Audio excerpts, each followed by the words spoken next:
Seram bila dapat tahu air dalam bumi 3 kali lebih banyak daripada volume air laut. Tahun 2014, geofizisis buat hipotesis tentang kewujudan reservoir air yang sangat besar dalam mantel bumi. Air itu terperangkap dalam mineral yang dipanggil sebagai ringwoodite pada kedalaman 410 ke 660 km ke dalam, dan volume air tersebut mengandungi 3 kali ganda jumlah lautan bumi. Namun liquid ini tersimpan bukan dalam bentuk cecair tetapi dekat dalam bentuk kristal batuan. Dan walaupun bukan reservoir biasa, dia dah ubah pemahaman kita tentang kitaran air bumi selama berbilion tahun. Tak ada air pun, apa kata kita gali je dalam kolam tu sampai air keluar? Kau hilang akal ke apa? Bawah tu mantel bumi mengandungi air 3 kali ganda daripada seluruh air laut. Tu.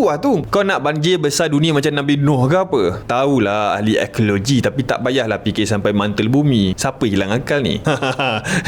Cakaplah clear sikit. Kau pegang apa tu? Gilgamesh Enuma Elish. Jangan.